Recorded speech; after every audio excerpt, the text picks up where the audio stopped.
Domestic violence में एक मर्द ही इन्वॉल्व होता है? क्या हमेशा जब भी कोई डोमेस्टिक वायलेंस होता है क्या एक मेल ही की तरफ से होता है? कानून की बात कानून दानों के साथ किस किस तरह के डोमेस्टिक वायलेंस होते हैं? सुसाइड केसेस सामने आते हैं या फिर मर्डर केसेस सामने आते हैं? क्योंकि भी आपका हुकूक के पामाली हुई होगी तो उसके लिए वहाँ पे लीगल सर्विस अथॉरिटी है। यहाँ पे एक 181 पे कॉल करके अपना ग्रीवेंस रजिस्टर कर सकते हैं। अस्सलाम वालेकुम, आदाब नाजरीन, आपका मेज़बान सईद नज़ार खलीफा आपकी खिदमत में हाजिर।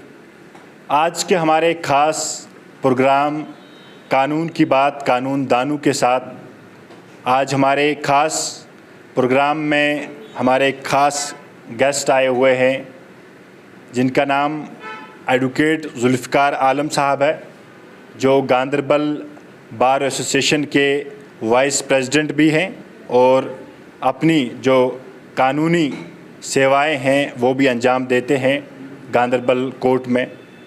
जुल्फ़िकार साहब को आज हमने अपने इस ख़ास शो में मदऊ किया है। कानून की बात कानून दानों के साथ हमारा आज का पहला शो है पुकार न्यूज़ नेटवर्क पे, जिसमें हम लोगों तक लीगल सर्विसेज पहुंचाने की कोशिश करेंगे। क्या कहता है हमारा कानून, क्या है कानून और लोगों को कानून को मद्देनज़र रखते हुए कैसे काम करने चाहिए, क्या लीगल सर्विसेज का काम है। तो उस ज़िम्न में हमने अपने आज के गेस्ट को बुलाया है और आज का हमारा जो ख़ास टॉपिक है जिस पे हम बात करेंगे, जिस पे पूरी बातचीत होगी आज की, वो है डोमेस्टिक वायलेंस को लेके। डोमेस्टिक वायलेंस को लेके आए दिन बात होती है, कानून बने हैं बहुत सारे डोमेस्टिक वायलेंस पे, लेकिन क्या डोमेस्टिक वायलेंस में एक मर्द ही इन्वॉल्व होता है? क्या हमेशा जब भी कोई डोमेस्टिक वायलेंस होता है क्या एक मेल ही की तरफ से होता है? ये भी कहीं ना कहीं हमारे आज के टॉपिक में रहेगा कि हमेशा औरतों का डोमेस्टिक वायलेंस ये सुना जाता है, केसेस फाइल होते हैं औरतों की तरफ से, लेकिन आज हम थोड़ा हट के भी बात करेंगे, मर्दों के हवाले से बात करेंगे कि क्या उनके हकूक़ भी कहीं पामाल तो नहीं हो रहे डोमेस्टिक वायलेंस के चक्कर में। उस हवाले से हम अपने मेहमान से बात करेंगे। हमारे आज के शो कानून की बात कानून दानों के साथ हमारे जो वेन्यू पार्टनर्स हैं 16 टाउन गांदरबल, जो हमारे वेन्यू पार्टनर्स हैं, और आज हमारे मेहमान हैं, सीधा मेहमान अपने जो हमारे मेहमान हैं जुल्फ़िकार साहब एडवोकेट, उनकी तरफ चलते हैं। सर, आपका बहुत बहुत शुक्रिया हमारे इस प्रोग्राम में आने के लिए। आपका बहुत बहुत शुक्रिया है। ये वाला जो इनिशिएटिव है, मैं सबसे पहले आपको मुबारकबाद पेश करता हूँ कि आपने शुरू किया। गांदरबल का एक वाहिद ऐसा खूबसूरत restaurant cum cafe 16 town Ganderbal, जी हाँ सही सुना आपने, 16 टाउन गांदरबल, जहाँ पर आपको अपनी फैमिली फ्रेंड्स के साथ एक सुकून का पल गुजारने का मौका मिलेगा। हमारे यहाँ आपको लजीज खाने दस्तयाब होंगे। सिर्फ इतना ही नहीं, birthday party bookings marriage anniversaries के लिए स्पेशल बुकिंग भी करवाई जाती है। तो देर न करें, सीधा विज़िट करें 16 टाउन गांदरबल नियर जेके बैंक बिहामा। लीगल अवेयरनेस का जो कंसेप्ट है ये बहुत चला रहा है और बहुत सारे ऐसे इदारे हैं जो इस ज़िम्न में काम कर रहे हैं। अब आपका जो यहाँ पे आना और लीगल अवेयरनेस लोगों तक पहुँचाना, लोगों को अवेयर करना कि उनको क्या हुकूक हैं और अगर उनकी पामाली हो रही है तो किस तरीक़े से उस के ख़िलाफ़ वो काम करें और कैसे कहाँ कहाँ उनका फोरम्स में आ सकते हैं। उसके लिए बहुत बहुत आपका मैं तहे दिल से शुक्रिया अदा करता हूँ कि ऐसा कोई प्राइवेट लेवल पे ऐसा प्रोग्राम शुरू करना भी एक बड़ी सी बात है। सईद नज़ाकत जी, डायरेक्ट टॉपिक पे आते हैं तो आपने दो टॉपिक्स को बीच में मतलब जुड़ के सवाल पूछा है कि डोमेस्टिक वायलेंस होता क्या है, एंड दूसरा जो आपका सवाल था उसमें एब्यूज़ होता क्या है। Of the provisions of domestic violence, जितना भी कानून है उसका मिसयूज़ भी होता है, उस पर बाद में बात करेंगे। सबसे पहले समझने की कोशिश करेंगे कि डोमेस्टिक वायलेंस होता क्या है।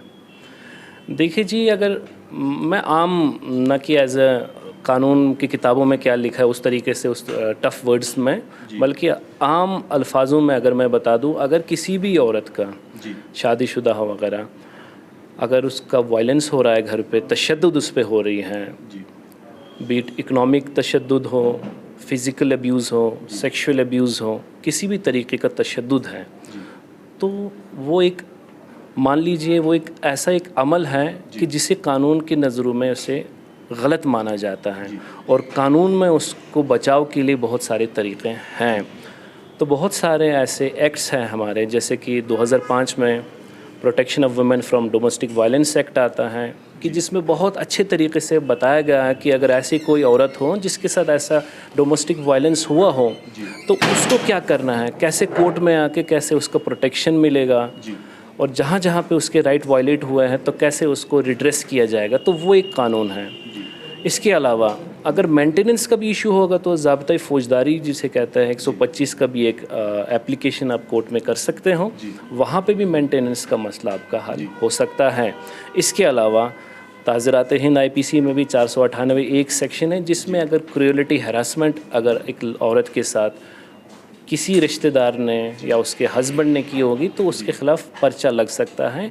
तो एक मैं क्रक्स छोटा सा एक बता रहा हूँ कि क्या होता है। एडवोकेट साहब, हम जानना चाहेंगे कि हमारे नाजरीन भी जानना चाहेंगे कि डोमेस्टिक वायलेंस किस किस तरह के डोमेस्टिक वायलेंस, मतलब हम उसको डोमेस्टिक वायलेंस ही कहेंगे कि कैसे आप इसको बताएंगे एक मतलब डिटेल में कि डोमेस्टिक वायलेंस किस किस तरह के डोमेस्टिक वायलेंस होते हैं? देखिए जी, protection of women from domestic violence act जो है उसमें डोमेस्टिक वायलेंस को उसको जो डिफ़ाइन किया, अगर मैं आपको समझाऊं ऐसे कि अगर कोई मारपीट होगी, फ़िज़िकल वायलेंस, किसी को मारपीट करना, अपनी बीवी को के ऊपर हाथ उठाना, खामखा के मसलों में फ़िज़िकल वायलेंस आएगा। वर्बल आप उसको ऐसे ताने दोगे, आप उसको गाली गलौज करोगे, वो भी डोमेस्टिक वायलेंस में आएगा। डोमेस्टिक एक यहाँ से रोकना चाहूँगा, डोमेस्टिक वायलेंस क्या घर ही में जो तशद्दुद होता है घर की चार दीवारी के अंदर, क्या उसी को डोमेस्टिक वायलेंस कहा जाएगा या फिर उसकी जो पूरी लाइफ है, जो उसकी लाइफ जो होती है उसमें जो उसके साथ ज़्यादतियाँ होती है? इसको कंप्लीट कर देता हूँ जिसमें शायद आपके सवाल का जवाब भी मिले। जैसे कि मैंने फ़िज़िकल और वायलेंस की बात की और वर्बल वायलेंस की बात की, वर्बल एब्यूज़ जो होती है। इसके साथ साथ देखें जी, इमोशनली भी है। आप इमोशनली भी उसको अगर अब्यूज़ करते हो, that is also domestic violence. वो कहीं पे भी रहे ना, वो अगर मैके में रहते लेकिन आपने उसको इतना अब्यूज़ किया, इतना वायलेंस यूज़ किया, तो ये कंटिन्यूस प्रोसेस है। इमोशनल अब्यूज़ है वो भी इसमें आ जाएगा। अच्छा, इकोनॉमिक अब्यूज़, जो पैसे की ज़रूरत है, जो नन कफाफा पैसे की उसको मेंटेनेंस करने की ज़रूरत है, उसको पैसा चाहिए बीवी को और आप योर ड्यूटी बाउंड और आपको लाजमी है उसको पैसा देना, उसको खर्चे उठाना और आप नहीं कर रहे हो, then it's an economic abuse. तो ये जितने भी अब्यूज़ है सारे मिलके एक डोमेस्टिक अब्यूज़ की एक मजमुआ बन जाएगा। अलग अलग कहेंगे, फिज़िकल अब्यूज़ हो, सेक्सुअल अब्यूज़ हो, इकोनॉमिक अब्यूज़ हो, वर्बल अब्यूज़ हो, या मैंने अभी ये बताया इमोशनल अब्यूज़, ये सब डोमेस्टिक वायलेंस ही है। और अगर ऐसे किसी औरत के साथ हो रहा है तो उसके लिए कानून ने कोर्ट के दरवाजे खोले रखे हैं, कभी भी आए और उनके इंशाल्लाह जितना भी ज़रूरत पड़ेगी वो मिल जाएगी उसको। आज के हमने डोमेस्टिक वायलेंस के हवाले से बात की, लेकिन इसके साथ में ये भी की कि जो गलत केसेस फाइल होते हैं डोमेस्टिक वायलेंस के नाम पे, आए दिन कोर्ट में केसेस फाइल होते हैं, क्योंकि ज़्यादातर तादाद आजकल केसेस में भी डोमेस्टिक वायलेंस की भी बढ़ती जा रही है। अगर कश्मीर के हवाले से बात कीजिए, आप कैसे मानते हैं कि जो कानून का गलत नाजायज़ फ़ायदा उठा के डोमेस्टिक वायलेंस के केसेस फाइल करते हैं, और आपके कोर्ट में भी आए होंगे, थोड़ा एक्सपीरियंस शेयर करें कि आपके पास भी जो डोमेस्टिक वायलेंस के केसेस आते हैं तो क्या हकीकत होती है उन केसेस में, और क्या वाकई में सारे केसेस डोमेस्टिक वायलेंस ही के होते हैं या फिर कुछ कानून को आगे रख के उसका पर्दा लेके उसका सहारा लेके भी गलत काम अंजाम देते हैं? देखिए जी, औरत के ख़िलाफ़ जो भी तशद्दुद के केसेस होते हैं, हम ये नहीं कह सकते सारे के सारे केसेस फेक केसेस होंगे जी। हाँ, इक्की दुक्की ऐसे केसेस आ जाते हैं जहाँ पे अना की लड़ाई होती है, मियाँ बीवी में खामखा तू मैं हुआ, तो पता है कि ऐसा लॉ है, उसका मिसयूज़ करते हुए आप कोर्ट्स में आते हो और केस करते हो। ऐसे केसेस हमने भी देखे हुए हैं, लेकिन हम उसको सारे केसेस को we can not paint all the cases are कि वो सब फेक है या मिसयूज़ है, वो बिल्कुल ही नहीं है। बहुत सारे केसेस ऐसे हैं जहाँ पे सही तरीके से तशद्दुद हुआ है। देखिए, मैं आपको एक और चीज़ समझा देता हूँ या बता देता हूँ अपने नाज़रीन को जो हमें सुन रहे हैं, देख रहे हैं, तो उन्हें ये भी बता दें कि हम इसको सिर्फ तशद्दुद न समझे जहाँ पे मार पिटाई हुई हो। अगर आप कुछ ऐसा कुछ रवैया अपने बीवी के साथ इख्तियार करते हैं कि जैसे मैं इमोशनल अब्यूज़ की बात कर रहा हूँ, तो वो भी तो एक डोमेस्टिक वायलेंस है। हम क्यों एक ही मार पिटाई को ये कहते हैं कि वो अब्यूज़ है, वो वाले वो भी अब्यूज़ है। रही बात आपकी मिसयूज़ की, मिसयूज़ भी बहुत तरीके से होता है। जहाँ मैंने अभी पहले ज़िक्र किया, आपके सामने अर्ज़ किया कि जहाँ पे अना की लड़ाई होती है, ईगो प्रॉब्लम होती है, खामखा तू मैं का मसला होता है, वहाँ पे क्या हो जाता है, वो cases they file the cases, misuse the provisions of various law. इसीलिए बहुत सारे, अब रिसेंटली मैं 2-3 दिन पहले झारखंड हाई कोर्ट की जजमेंट पढ़ रहा था, वहाँ पे ये बताया गया कि 498A जो है आईपीसी का, वो इस वजह से था कि हम औरतों की मदद करें, लेकिन वो केस, वो वाला प्रोविज़न मिसयूज़ हो रहा है। तो इसीलिए सुप्रीम कोर्ट की बात करें या बहुत सारे हाई कोर्ट्स की बात करें, तो उन्होंने बहुत सारे ऐसे गाइडलाइंस दिए थे। जैसे सुप्रीम कोर्ट के अरनेश कुमार वाली जजमेंट है, उसकी गाइडलाइन जो मुझे याद आ रही है इस वक्त कि 498 का जो केस होगा, 498A, जिसमें औरत अपने हस्बैंड के खिलाफ केस करती है, तो उसमें कहा कि there should be no automatic arrest. आप एकदम अरेस्ट करने मत जाओ, पहले उसको नोटिस देखो, आप देख लो कि ये बिल्कुल सही है या नहीं है, क्योंकि बहुत सारे ऐसे केसेस है जहाँ पे these laws have been misused by the women folk. तो उससे क्या होता है, मैं आपको एक और बता देता हूँ, जो जेन्युइन केसेस है उस पर भी शक हो जाता है। अब देखिए जी, हमारे पास भी जो केस आते, कभी कभी हमें भी अपनी जगह पे एक शक जैसा हो जाता है कि ये बात सही है कि नहीं है। तो वो शक इस वजह से होते कि बहुत सारे ऐसे भी केस हैं जो मिसयूज़ हुए हैं। तो उन चीज़ों को हमें रोकने की ज़रूरत है। और आए दिन सुप्रीम कोर्ट या हाई कोर्ट की भी ऐसे जजमेंट्स हैं जहां बताया जाता है कि इन प्रोविज़न को, you can not use these provision to arm twist the your husband और अदर रिलेटिव्स, तो उनसे गुरेज करना चाहिए। आए दिन केसेस की जो बढ़ रहे हैं, केसेस आए दिन, डोमेस्टिक वायलेंस के केसेस आए दिन बढ़ते ही हैं, कमी नहीं देखने को मिल रही है। तो आपके नज़रिए से क्या आपको लगता है, मतलब हमारा समाज किस तरफ जा रहा है ये डोमेस्टिक वायलेंस को रोकने के लिए? मतलब क्या कुछ ऐसा होना चाहिए हमारी सोसाइटीज़ में कि इसकी जो शरह बढ़ रही है वो कम होती जाए दिन ब दिन? देखिए जी, हम जिस सोसाइटी से बिलोंग करते हैं, कश्मीर मेजॉरिटी हमारी मुस्लिम पॉपुलेशन है।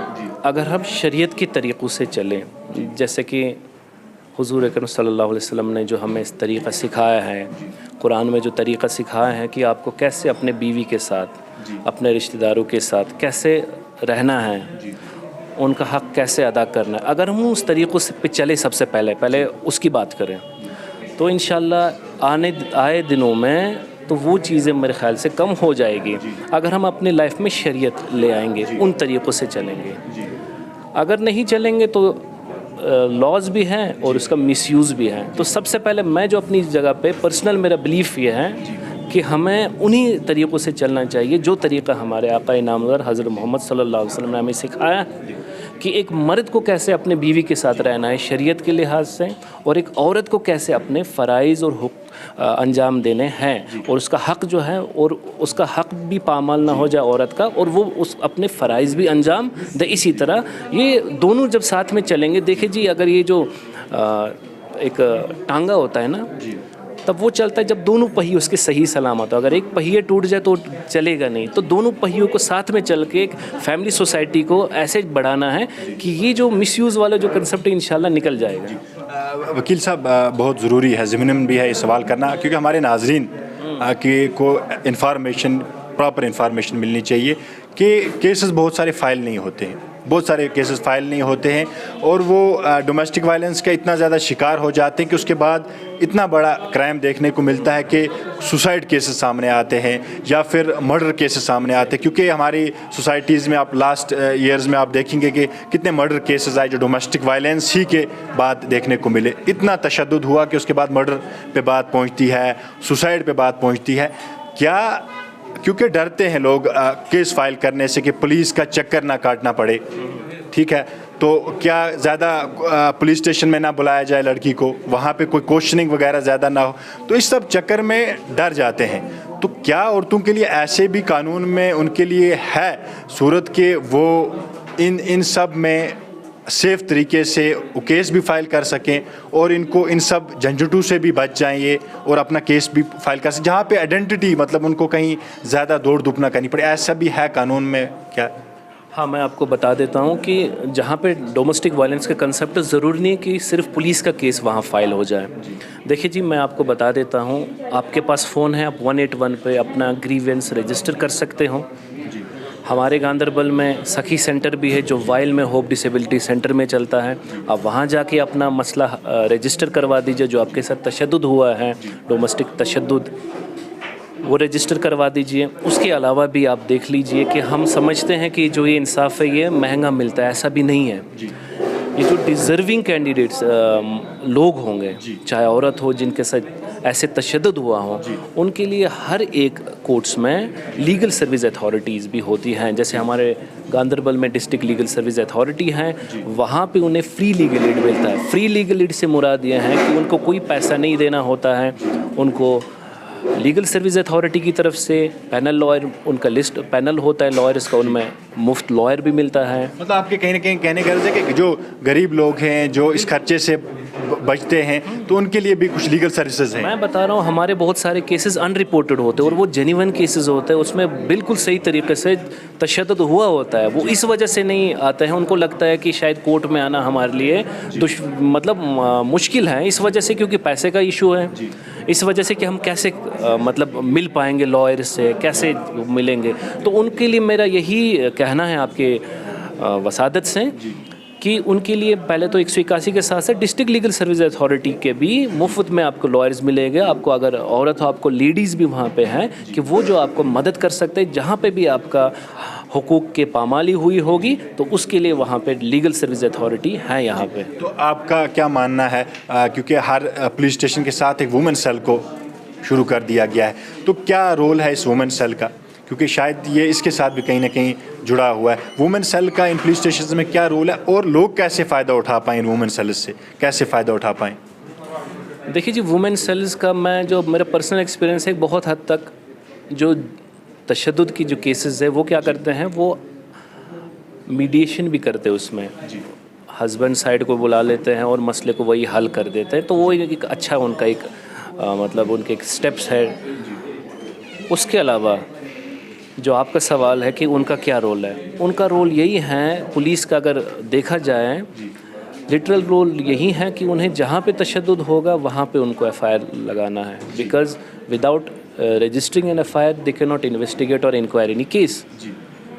तो वुमेन का यही है कि वुमेन अपनी बात वुमेन को ज़्यादा बता सकती है।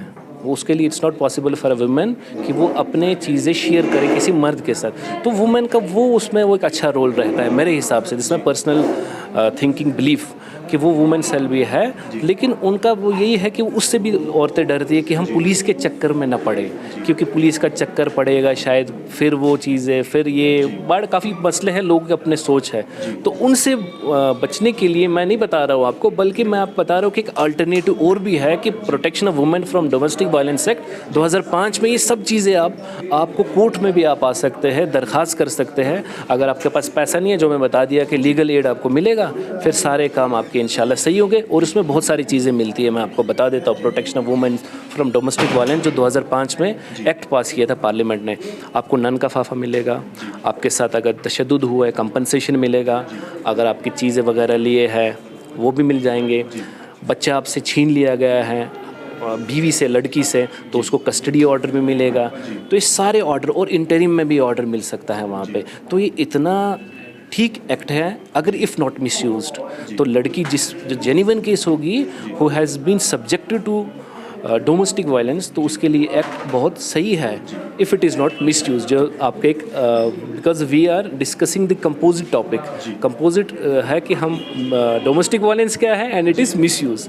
सो the act if not misuse, तो बड़ा सही एक्ट पास किया है। तो बात की जाए जम्मू कश्मीर के हवाले से खासकर, क्या ऐसे कुछ हेल्पलाइन नंबर्स भी हैं कि एक 1 क्लिक से डायल करके डोमेस्टिक वायलेंस जो है वो बताया जाए, या फौरी तौर पे असिस्टेंस ली जाए, हेल्प ली जाए, ऐसा कुछ है अभी मौजूद? जो मैंने पहले ही अर्ज़ कर दिया कि आप सिंपल एक 181 पे कॉल करके अपना ग्रीवेंस रजिस्टर कर सकते हैं, और वो आपका केस जहाँ पे आपका वायलेंस हुआ आपके ख़िलाफ़, तो वो उसको फॉरवर्ड करके उसका मतलब आपको इंसाफ दिलाएंगे 181 पे।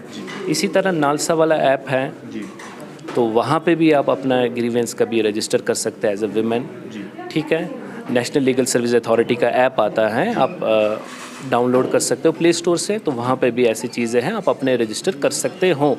और उसके बावजूद जो मैंने आपको फिर से बताने देता हूँ, at the cost of the repetition, मैं बता देता हूँ कि हर एक डिस्ट्रिक्ट में सखी सेंटर भी है, बेटी बचाओ बेटी पढ़ाओ वाले में one stop centre, exactly one stop सखी सेंटर है।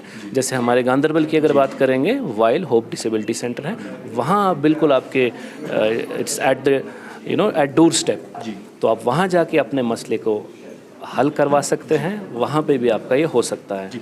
क्या कानूनी तौर पे आपसी सलाह के मामले में क्योंकि जब भी केसेस आते हैं फिर ज़्यादा कोर्ट ट्रायल के बिना, क्या कानूनी तौर पे आपसी सलाह के लिए कुछ काउंसलिंग वगैरह कुछ ऐसा भी है कानून में कि काउंसलिंग करवा के उनकी जो मिसअंडरस्टैंडिंग है वो दूर करवा के फिर से वो सारी चीज़ें सेटलमेंट करवाई जाए, ऐसा भी कुछ है कि कानून में? हाँ बिल्कुल ऐसा है, क्योंकि हमारे यहाँ पे गांधरबल कोर्ट या हर एक कोर्ट की बात करें, जो कि मैं गांधरबल की इसकी बात करूँ कि मैं गांधरबल कोर्ट में प्रैक्टिस करता हूँ, तो मीडिएशन सेंटर्स भी हैं जहाँ पे ट्रेंड मीडिएटर है, ऐसे एडवोकेट्स हैं जिनको ट्रेन किया गया है कि ऐसे मसलों को कैसे सुलझाए। वो दोनों साइड्स को बुला के बाहमी तरीके से मसले का हल ढूंढते हैं। इसके साथ साथ जो मैं जिस एक्ट का जिक्र कर रहा था उसमें भी काउंसलिंग का एक कंसेप्ट है। तो ऐसा ज़रूरी नहीं है कि आपको अपने एविडेंस लीड करने होंगे, फिर फैसला आएगा, एक जीतेगा एक हारेगा, तो बल्कि काउंसलिंग और मीडिएशन का भी कंसेप्ट है कानून में कि जहाँ पे मीडिएटर बैठ के आपके आपस के जो तनाज़ात है उनको दूर करने की कोशिश करेगा। और हमने देखे रिसेंटली, मैं बताऊं 2 दिन पहले की बात है, बल्कि कल की बात है, कि मैंने हमारे एक अपने ही केस में मीडिएशन की वजह से, जिसमें बहुत ज़्यादा हालात ख़राब हुए थे और डिवोर्स पे बात चल रही थी, उसमें रिजम्पशन हुआ इस वजह से कि जो उसमें मीडिएटर थे उसने दिल से उसमें काम कर दिया और लोगों को मिलाया उसमें। तो मीडिएशन का भी कंसेप्ट है, काउंसलिंग का बिल्कुल कंसेप्ट है कानून में जी। तो जो ये अगर लोकल लेवल पे देखा जाए, जो फार फ्लंग एरियाज़ हैं वहाँ पे पंचायत वगैरह भी हैं, वो है, क्या वो भी इसमें इंटरफेयर करके इन चीज़ों को सेटलमेंट करवा सकती हैं लीगली? कुछ ऐसा भी हो सकता है या फिर कोर्ट आना ही ज़रूरी है? देखिए जी, मैं ये सवाल जो है बहुत ही मुश्किल भी इसका जवाब देना, लेकिन अगर कुछ चीज़ें अगर घर के लेवल पे हल हो सकती तो उसको कौन रोकेगा। देखिए जी, कोर्ट्स में अगर आप चाहोगे आओगे तो आपको तो इंसाफ मिलेगा ही मिलेगा इंशाल्लाह, लेकिन उसमें एक या तो ऐसा मान लीजिए किसी एक की जीत होती, किसी एक की हार होती, लेकिन जब बाहमी तस्फिया होता है उसमें दोनों पार्टी जीतती है। तो अगर लोकल लेवल पे भी अगर पंचायत बॉडी है, मस्जिद कमेटी, अगर ये ऐसा कोई काम करेगी कि जिससे किसी के मसले का हल निकले तो वो तो सही है, उसको कौन रोक लेता है। तो उसको तो they are not recognised under any statute, किसी कानून के तहत तो वो रिकॉग्नाइज नहीं है इन चीज़ों के लिए मेरे ख्याल से, कि जो इस चीज़ों के ऑर्डर पास करे, जो कोर्ट पास करेंगे। लेकिन अपने तरीके से तो उनको कोई रोक टोक नहीं है। इसके साथ में एक और चीज़ आपके इस ज़िम्मन में अर्ज़ करूँ आपकी खिदमत में, वो ये है कि डिस्ट्रिक्ट लीगल सर्विस अथॉरिटी की जिसकी मैं बात कर रहा था, तो बहुत सारी जगहों पे क्लिनिक्स भी है, लीगल एड क्लिनिक्स भी है, बहुत जगहों पे है। तो वहाँ पे भी जाके अगर किसी को मसला है कि वो कोर्ट डायरेक्ट नहीं आ सकते, तो वो लीगल एड क्लिनिक्स भी जाके अपने मसले को रजिस्टर करवा सकते, जहाँ पे उनको कानूनी मदद मिल सकती है। जी, आखिर पे जो दबे हुए आवाज़ हम कहेंगे, जो ऐसे केसेस हैं जो फाइल नहीं हो रहे हैं, कुछ ऐसे केसेस हैं जो लोग डर रहे हैं, कुछ ऐसी औरतें भी हैं वो सामने नहीं आ रही हैं डर के मारे, लेकिन तशद्दुद का शिकार हैं, तो फिर ऐसा ना हो कि कल सुसाइड की जैसी नौबत पहुंच जाए। तो उनके लिए क्या पैगाम देना चाहिए, क्या करना चाहिए उनको, और कैसे सामने आके अपनी जो आवाज़ है वो कानून तक रखनी चाहिए? क्योंकि आज भी लोग जब भी कोई मसला होता है कहते हैं आपको कोर्ट में देख लिया जाएगा, आपको पुलिस स्टेशन में देख लिया। आज भी कानून पे लोगों को बड़ा भरोसा है, लोग कानून ही की बात करते हैं। तो कानूनी तौर पे क्या करना चाहिए ऐसे लोगों को, और ऐसी जो इस तशद्दुद के शिकार लोग हैं उनको क्या करना चाहिए? देखिए जी, मोस्ट ऑफ द केसेस जो अनरिपोर्टेड जाते हैं, जिसकी वजह से जो आप जिक्र कर रहे थे, सुसाइड वगैरह भी हो सकते हैं, बहुत सारे इश्यूज़ है, उन्हें डरने की कोई ज़रूरत नहीं है। सामने आ जाइए, मुझे सुन लीजिए कि मैंने क्या क्या बोला, किन किन चीज़ों का जिक्र किया, उस तरीके से आपको मदद मिलेगी। अगर उसके बावजूद भी आपको मदद नहीं मिलती है, आप किसी भी कोर्ट में जाके लीगल सर्विस अथॉरिटी के पास मिल लीजिए।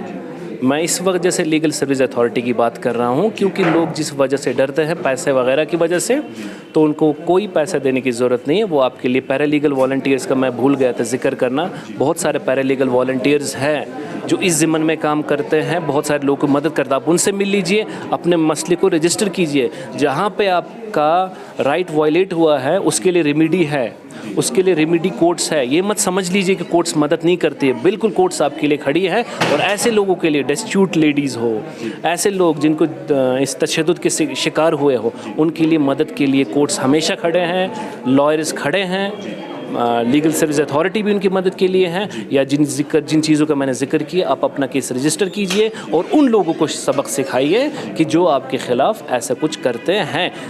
जेन्युइन केसेस का हमेशा मदद करने के लिए हर एक बंदा खड़ा रहेगा। नाज़रीन, आपको बताते चलें कि कानून की बात कानून दानों के साथ आज के हमारे इस खास प्रोग्राम में, इस खास शो में हमारे साथ एडवोकेट जुल्फ़िकार आलम साहब मौजूद रहे। इन्होंने पूरी तफसील से बताया कि डोमेस्टिक वायलेंस केसेस को कैसे फ़ाइल किया जाता है, कैसे लीगल एड मिलती है, कैसे फ्री सर्विसेज जो हैं डिस्ट्रिक्ट लीगल सर्विसेज की तरफ से वो प्रोवाइड की जाती हैं, या फिर जो लोग हैं जो डर रहे हैं केस फाइल करने के लिए वो सामने आए, या हेल्पलाइन नंबर्स दिए गए हैं 181 वन स्टॉप सेंटर, सखी सेंटर्स हर डिस्ट्रिक्ट में लॉन्च किए गए हैं। गवर्नमेंट का एक बहुत बड़ा इनिशिएटिव है गवर्नमेंट ऑफ इंडिया का।